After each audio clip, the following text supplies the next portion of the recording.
Hello, protocols, packets, and programs. And to the post-punks, the new romantics, the rivet heads, the lovers of new wave, the dancers to dark wave, and everyone who sways under the bat emblazoned umbrella of goth. Because today is World Goth Day. So whether you're reading CVEs or securing CI/CDs, play some Susie and the Banshees, write some Code to the Cure, triage some bounties to Bauhaus, and find that new wave post-punk sound. Which means, this week we tackle a topic to talk about 10 things I hate about lists, and what a future of AppSec awareness might look like. In the news segment, a new TLD that means zip, moving big rocks with Rust, a top 10 list, another one? An attack tree tool, and more. Paint your nails and stay tuned for Application Security Weekly. This is Security Weekly, for security professionals, by security professionals. It's the show to learn the latest tools, techniques, and processes necessary to understand DevOps, application security, and cloud security. Your trusted source for the latest application security news. It's time for Application Security Weekly. Imperva is the comprehensive digital security leader on a mission to help organizations protect their data and all paths to it. Only Imperva protects all digital experiences, from business logic to APIs, microservices, the data layer, and from vulnerable legacy environments to cloud-first organizations. With an integrated approach combining network, application, and data security, Imperva protects companies ranging from cloud-native startups to global multinationals with hybrid infrastructure. Start a free trial today and quickly protect your web applications at securityweekly.com/Imperva. Business Security Weekly is recorded on Mondays at 3 p.m. Eastern Time. Each week, we address the challenges facing CISOs through our guest interviews, including former and active CISOs. Our news segment is focused on leadership and communication to better help security leaders translate and communicate security risks into business risks. Jason Albuquerque, Ben Carr, Tyler Robinson, and others add their expertise to the conversation. I'm Matt Alderman, and I hope you search for Business Security Weekly in your favorite podcast catcher and subscribe to download our latest content. This is episode 242, Just Like the Front, recorded May 22nd, 2023. I'm your host, Mike Shima, and I'm here with John Kinsella. Hello, Mr. Kinsella. I'm loving the music references. I'm going to go listen to some Front 242. Man, if I thought I would have painted my fingernails, maybe I could have done like all blue, but maybe next time. That's true. Maybe next time. And yes, we don't want to forget our industrial friends, Front 242, Skinny Puppy Ministry. There's an AppSec lesson here in supply chain. If we try to figure out how many bands or Skinny Puppy has influenced and or participated in on tracks. Yeah. Robert Smith as well, for that matter. But I think we have an announcement, so let me check that real quick. Security Weekly listeners, Identiverse is just weeks away. Register now and join the digital identity community at the Aria Resort and Casino in Las Vegas, May 30th to June 2nd. The 14th annual Identiverse will bring together over 2,500 security professionals for 4 days of world-class learning, engagement, and entertainment. As a community member, receive 20% off your Identiverse 2023 tickets using the code IDV23-SW20. Register today at securityweekly.com/Identiverse2023. John, this means we get to banter more because we don't have a guest, so it's just you and me. And there's been a thing in the back of my mind, and it's 20 years ago, 2003. That's when the OWASP Top 10 dates back to. And this was a time when AppSec was just settling on terms like cross-site scripting and SQL injection. Mm-hmm. It's a list that everyone knows about, everyone talks about, and we have so many top 10 lists right now. But I wanted to see, is it really the right model for modern AppSec awareness? What if we put that attention and effort elsewhere? And so I want to put this idea to the test, but to do so, I figured I'd put you to the test as well. So I don't know. Are you game for this?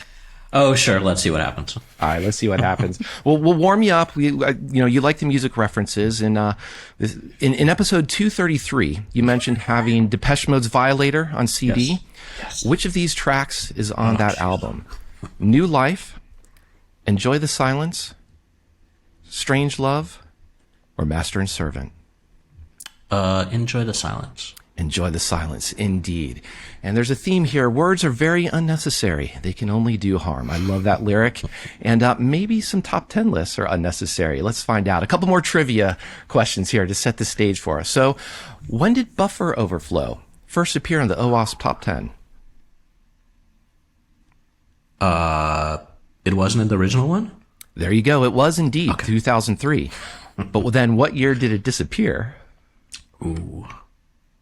I mean, top 10 was left static for quite a while. 2018. In fact, well, technically off the list, it disappeared in 2007 and is kind of subsumed by other entries. But that's kind of just points to the list's content changes, and they get a little bit messy and confusing. So I asked those questions just to see, not to test your particular knowledge, but to kind of point out there is a messiness there. So let's give you some other chances here. Which of the following does not appear on any top 10 list? Excessive data exposure, sensitive data exposure, unintended data leakage and unexpected consequences. Okay. Let me go back over. So you didn't know where this was going, did you? The question was, which of these don't appear on OWASP top 10 or any top 10? Any top 10 list. Oh, Jesus.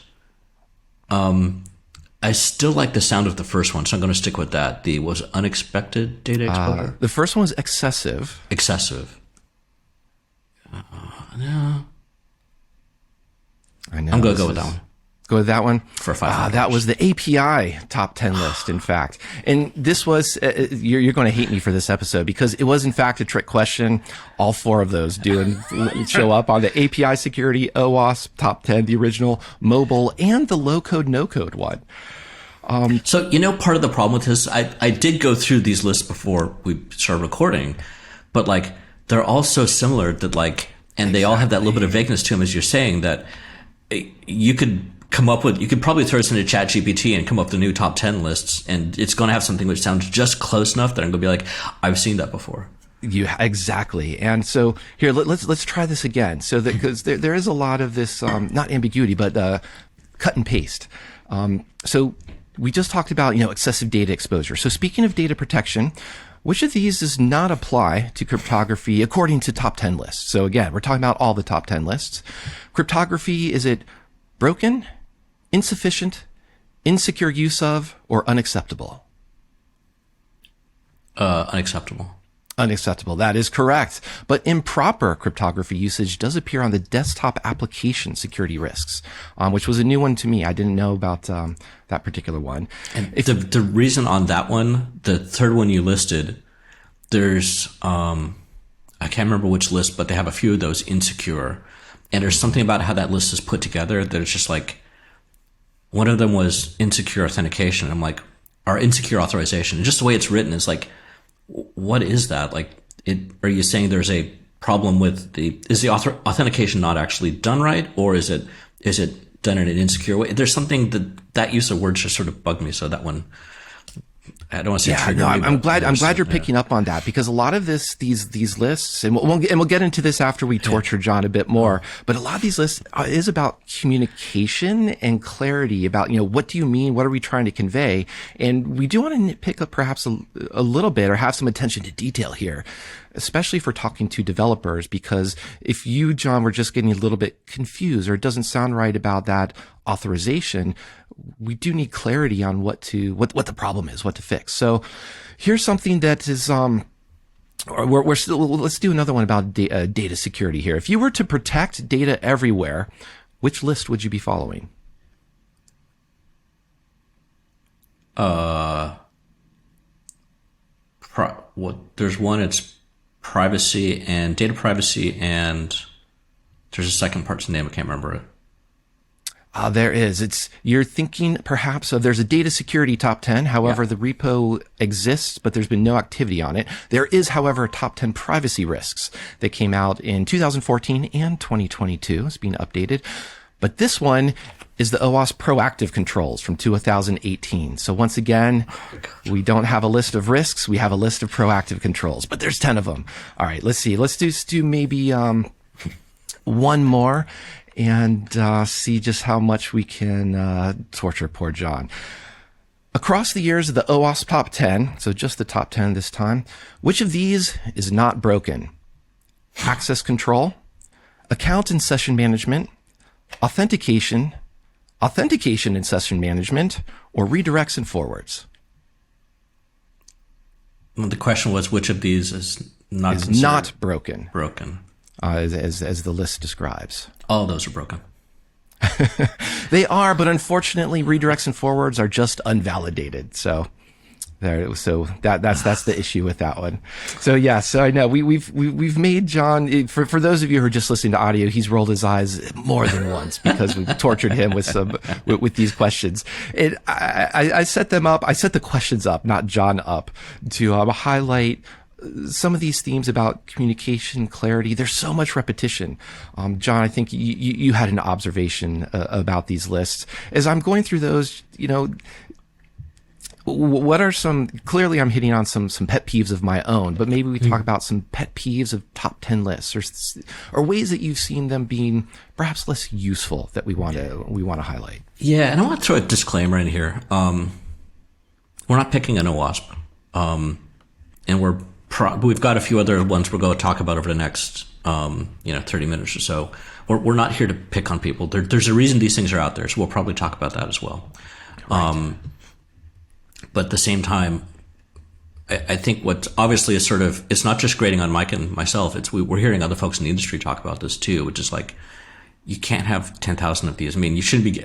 It seems a little weird when you're able to have a quiz to a guy who's been in the industry for 20 years, and maybe not about the individual little rules in there, but like, I can't tell which top 10 lists these are coming from.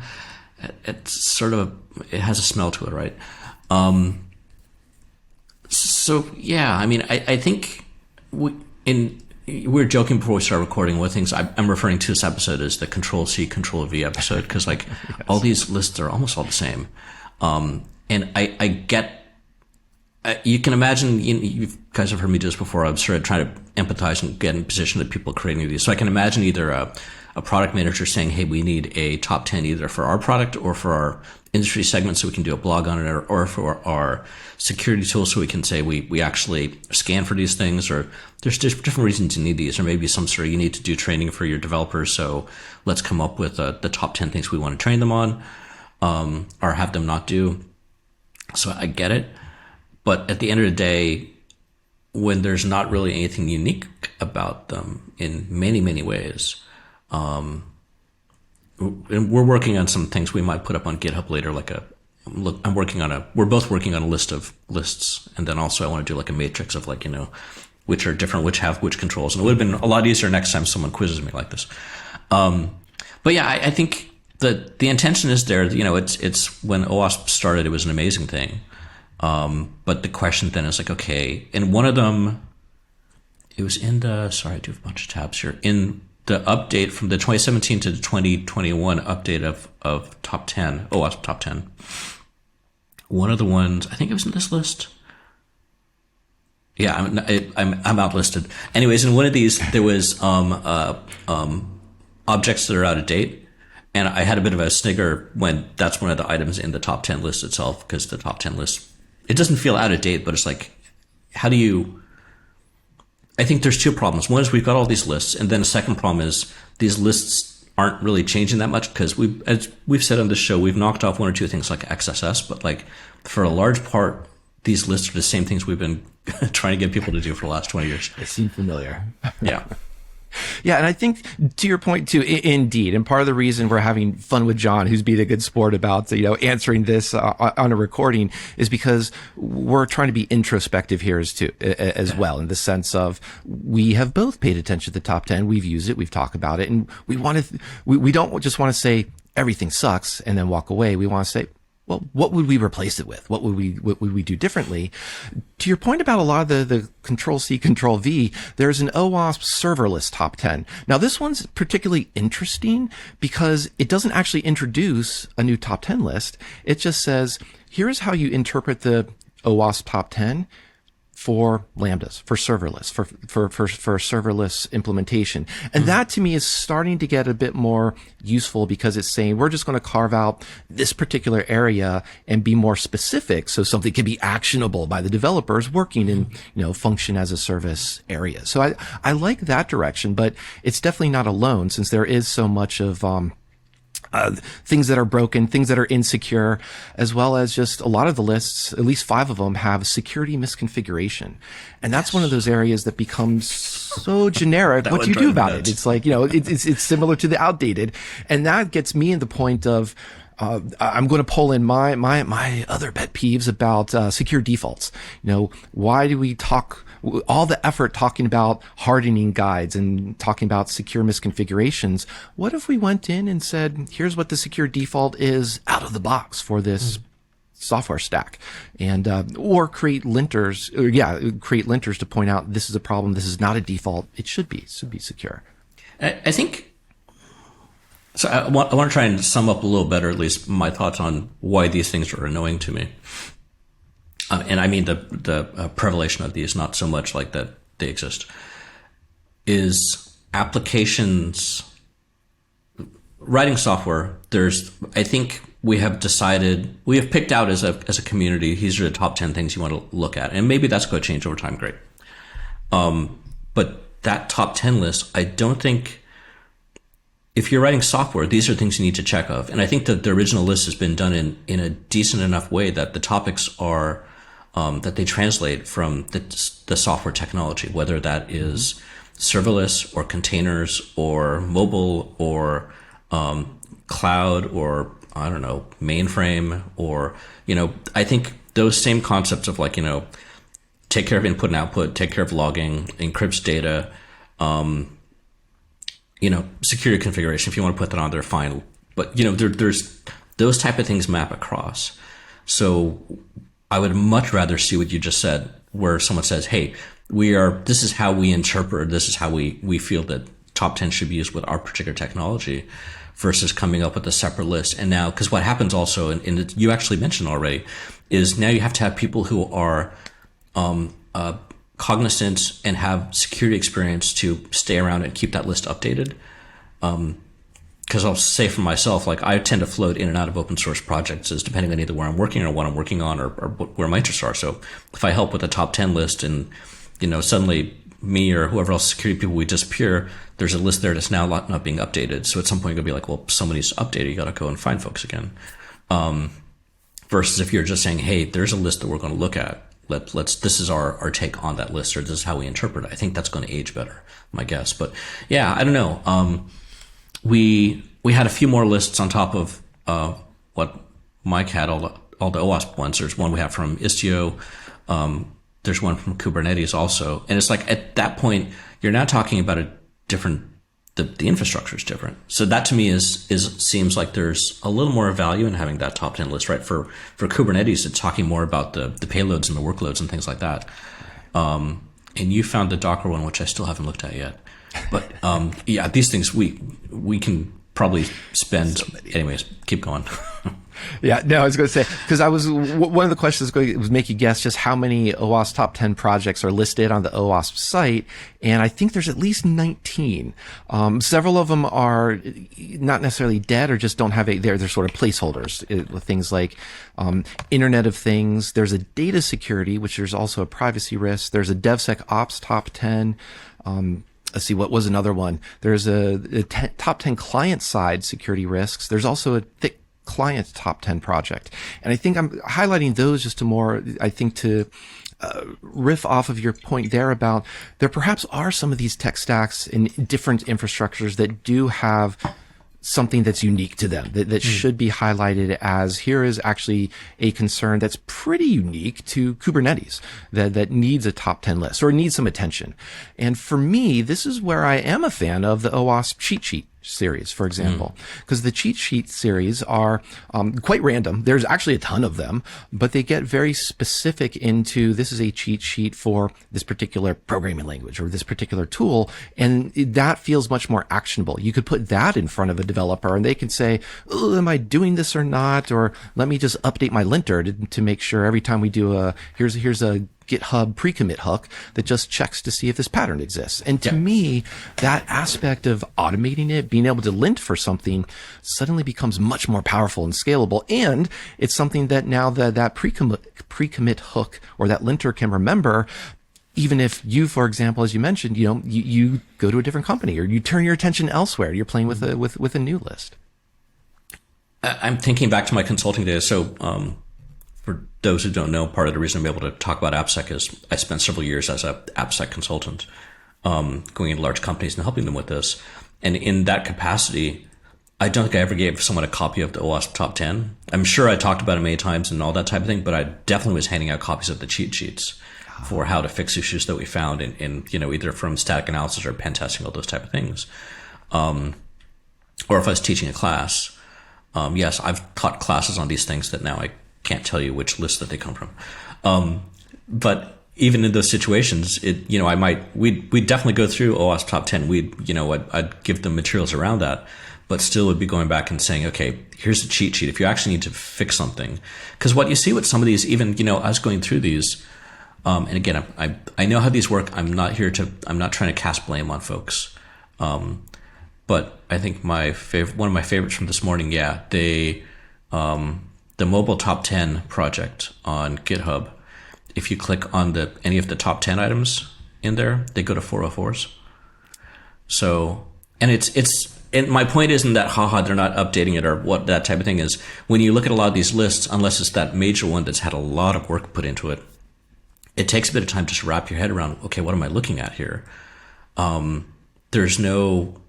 of them have there's no introduction to hey, we came up with this for this reason, or this is our thought process, or some of those things around it. I was at a talk recently which related to this. It looked like it was going to be a really great talk and a really interesting technology. But the guy giving the talk was a developer, and he wrote the talk the way you would write a program. So he first talked about one particular type of functionality, then another type of functionality, then another one. But it wasn't until 20 minutes into a 45-minute talk or actually probably closer to 30 minutes, where I felt like I was grasping, show me some sort of a diagram, or how does this work? Are you talking about, is this a product you created or a framework? Or it was just sort of what is this? It sounds interesting, but what is it? And that's sort of the way I feel with some of these. So yeah, if you have a cheat sheet, like a one pager, it's again, me, right? I prefer not to much. I do like reading, but I prefer pictures and things like that, or else give you a nice tight bullet list of what am I trying to get done here? Because again, most of the people we're talking to, they're not looking as part of their job to get paid to study OWASP Top 10. They're trying to write software and fix it. So the cheat sheet becomes, at least in my mind, more useful for that aspect. It does. And I think, and once again, I just want to reiterate that point where you're describing about that presentation speaks to communication and having good introductions. How do you describe, why should I be reading this? Why is it relevant to me? And I think the OG OWASP Top 10, especially the latest version, actually does a really good job of that. It talks about this is not a standard, or this is, if you want to try to use it as a standard, actually read this other supplemental document about how to set up an AppSec program around it.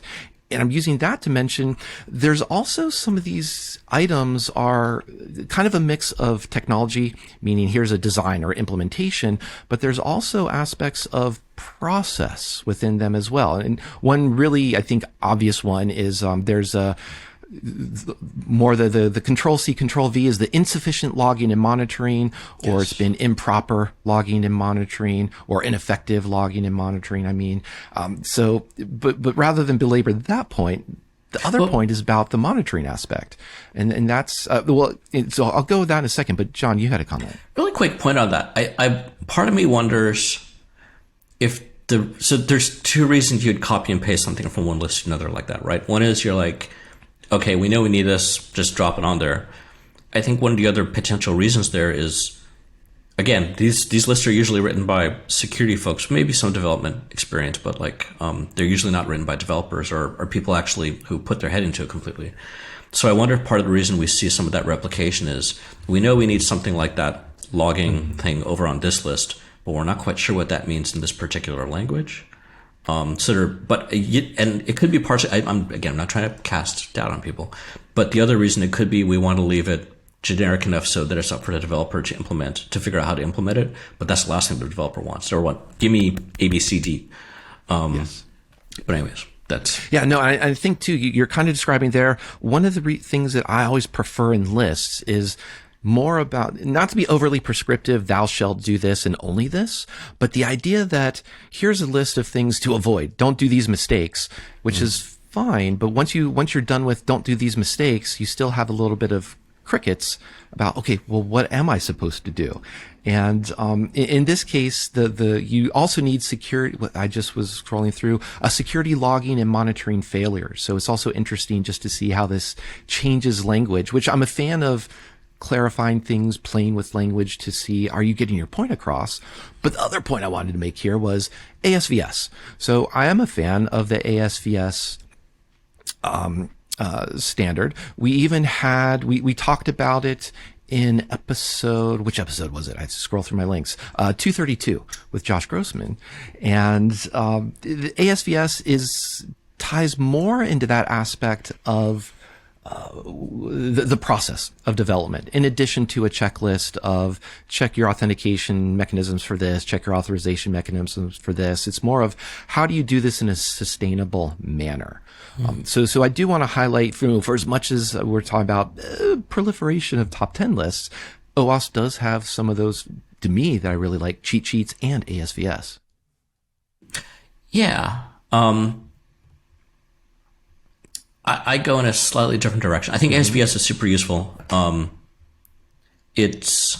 need a cheat sheet for it. Maybe there's an ASVS cheat sheet, but I think what's actually really sort of caught my interest in the last, I'll call it a year, I think, probably guess around that, is the maturity models, which I think ASVS is sort of getting there the same way, right? And what I like about the maturity models for this is, I'm just riffing here completely, but OWASP top 10. Okay, let me just actually look at something while I'm talking. We've already covered logging. So let's see, let's pick on cryptographic failures. Sure, why not? So maybe at like the beginning level, it's okay, just, make sure that you've got no hard-coded keys or things like that. And then maybe as you move up through the maturity models around that, you'd start looking at doing more advanced things, or making sure that you're both on the testing side, to make sure that you don't have data that's either poorly encrypted or with known keys or all those type of things. You're doing key rotation. So I could see sort of maybe that. Let me pick one more and try to come up with a better example.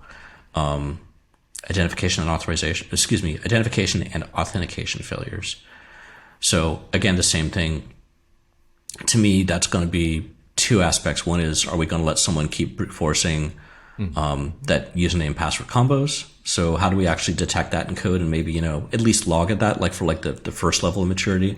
And then as you go through that, doing more sophisticated things around that. So instead of hand waving, maybe either using a third-party service, which instead of us doing the authentication in-house, actually going through some sort of third party, either a cloud service or one of the known tool that's actually been tested and is able to handle higher loads. So I don't know. That's part of the way I think of some of this stuff. I think ASVS is really handy, really useful. And they do that. I wouldn't really say they do. They do that to a small degree. I don't know if you'd agree with me on that, the maturity type thing. But yeah, it's almost, it seems like it's and I can't remember when we had a guest on before, but it feels like it's the continuation of the top 10 and actually fleshing it out and turning it into more of an essay or a novel around that concept. And I think that's great. But again, how do I get that to a developer? How do I make that consumable? Yeah, and the ASVS, I like how you put that. It's more of the long form essay version of the OWASP top 10. It does have those 3 levels, ASVS 1, 2, and 3, but I think you've convinced me that the OWASP SAM, for example, software assurance maturity model, that one talks about the ecosystem of building software. And that's where it does pull in your supply chain, your CI/CD, where you do the testing, how you do the testing, rather than just say, beware of XSS, beware of SQL injection. It's more about the practice of building software. And kind of to riff on that a little bit, to pull into like identification and authentication failures. You're picking that from the 2021 version, the OWASP top 10. What would be cool for me to see also as well is, where are the major threat scenarios there? Meaning, how do you handle account recovery? So how do you require and enforce MFA, or do you have, if you don't, do you have your system, your application designed to encourage people to adopt MFA for that matter. And what about have you adopted WebAuthn or passkeys, or still relying on passwords? These are some areas that I would love to see this type of lists or cheat sheets push developers, push the industry towards these positive patterns, these forward-looking patterns, rather than just saying, beware of here be identification and authentication failures. And I won't do a pirate accent because that would be terrible. So on the ASVS, real quick, my comment about the cheat sheet, Googling around as you're continuing eloquently.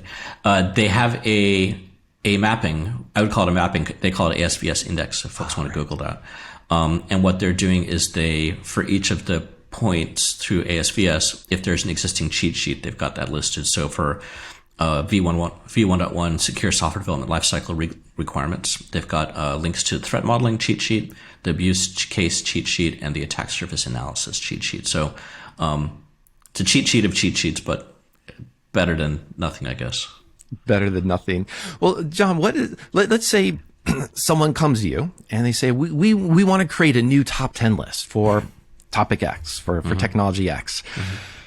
How, but after you let out a long sigh and you start adding a couple more zeros to your consulting fee just to have to deal with that, what's the feedback? How do you walk through a team thinking we want a new top 10 list? Yeah, I think the way I would attack it is, and I think you said a really important thing before, which I wanted to bring up, and I'm glad you did first, which is communication. I mean, that's, I think, the lives of most of us on or listening to this podcast is how do we communicate what we're doing with other folks or communicate those requirements? In this case, I think what I want to do is I'm known in office situations for saying, tell me a story. I want to hear a story about why do you think you need, what's so unique about your widget that you think you need a top 10 list, and maybe go through, maybe spend 5-10 minutes going, okay, here's OWASP top 10. It's been around, as you said, since, almost 2000. Let's just look at the things on this. Do you think that applies over here, or how would it actually be different for your widget? And then maybe what do you do as a result of that? Is there enough difference that you want to create a top 10 list? You want to maybe say, like, here's our documentation, we're going to use that, but here's where we where we find differences, where we think you should think about it a little bit differently. Or hell, maybe you go back and become part of the OWASP group and work on the next standard of OWASP top 10 and help that be up to date. I believe there has been some situations where some of the other OWASP projects have contributed back to the top 10 list now. That would take a bit more Googling than go do right now. But yeah, that's my at least the first thoughts is why, right? There will definitely be that big sigh and the eye rolling, but what do you, tell me more, what's going on? Why do you think you need to do something differently here? And I think back to talking about what we were saying before about some of these, the disconnect between the top 10 writers and the I'll say software developers are the people who are coming up with this top 10, are they really familiar and intimate with ASVS and top 10 and some of the other great docs that are out there already? Or they just know that exists and they've seen top 10 for Docker, and now they think they need to do top 10 for a Podman as well. Yeah, and I think I like how your phrase "tell me more." That's a wonderful phrase. I forgot to prep you and say, hey, we should have John give an application AppSec in 3 words. Now I don't want to make you commit to tell me more, but I did want to riff on that slightly because it sounds like Ben's from ASW episode 237. He said, "So what's next?" That was his 3 words. And I think that's kind of, in that same spirit of, what are you trying to get out of here? What are you trying to accomplish? Tell me more about the problem so that we can figure out that, yes, the top 10 list is the solution, or maybe something else is. I'm thinking of another one right now. I'm not considering these official, but read the book. I like that. I feel like, and what we're talking about sort of is the book, but I think one of the larger problems we have is we keep coming up with, we keep trying to figure out, and I think what's going on is we keep trying to figure out new ways to communicate the issues and how to fix them to people, but it's not sticking. So we go back and we try to figure out another way to communicate them. Then we try another way. And we're seeing some things, as I said, get fixed, but overall, it feels like the book's not being read. And there was, I was at B-Side Seattle this weekend, and one of the, I think it was a panel I sat in on, or I was listening to it. I don't want to say I was on it, but there was one of the questions at some point when a panelist asked the audience, raise your hand here if you like threat modeling, or if you've done threat modeling, or you find that to be a cool thing, right? Everyone raised their hand. And it's like, okay, well, I'm going to ask that question again. How many developers here like threat modeling? And like no hands went up. And this is that same sort of thing, right? It's like, how do you, we have a job, we care about this security thing quite desperately. To some of our loved ones actually get annoyed at it at times, but we care about the security thing and improving the security on things around us and testing security and all those type of things. But still, there is a disconnect between either having those secure by defaults, as you were saying, or communicating with folks, or getting them to spend enough time, or their management to spend enough time to take a breath and go, okay, we need to think about how to do this right. And I think, yeah, it still comes back to read the book. How do we get that across to people? Read the book. And that's a perfect setup for, honestly, the last point I wanted to make is, who is our audience? Now, there is, I think it's a Bauhaus line in one, we love our audience, we love our audience, we love our audience. It's a great lyric, a great song. But a lot to me to what I see of the OWASP Top 10 is repeating back. You see it at the security B-sides. You see it at all of the security conferences talking about, here's the OWASP Top 10.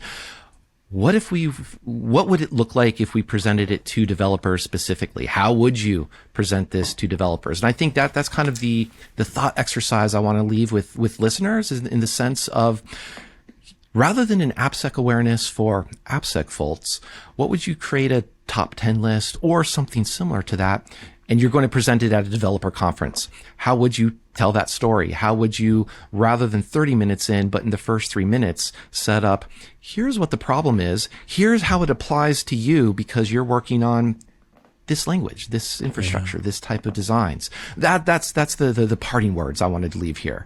And, John, I know that you are once again a great sport for, answering the trivia questions that I threw against you unprepared. So, don't take it out on John. Yes, I did not know those questions ahead of time, people. No, he did not. And, but yes, take us out of this segment. So I think what you just said is really interesting. One of the things I'm doing nowadays is acting as a pitch coach for a few startups and helping them with their VC pitches. How do you, because I've done that enough times now that I'm able to tell you what's good and bad.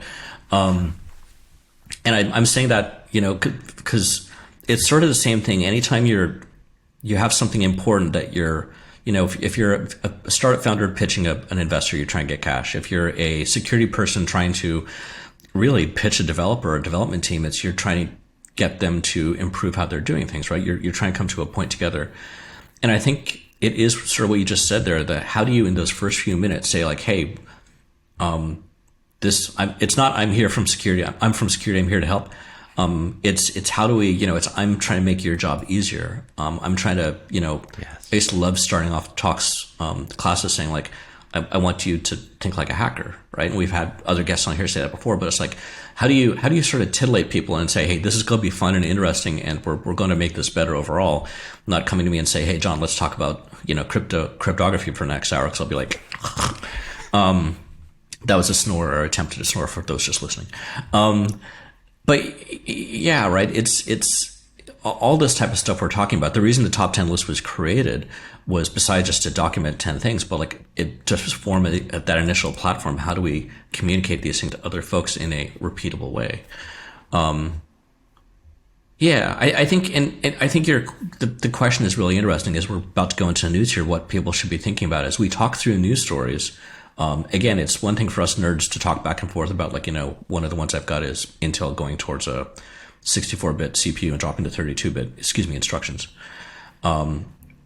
Okay, well, that's neat for us to talk about in our little circle, but how do you translate, or how does that matter to other folks outside? Like either it could be your partner, it could be your parents, could be an investor, it could be developers, right? How is something which is interesting to you interesting to another group of people? And how do you get them excited? Because once they're excited, then they'll be willing to work with you on that. So, yeah. No, That's a wonderful wrap up. And you got me excited to continue this conversation. Thank you so much, John. Fun as always. So we are going to take a quick break and return with news of the week.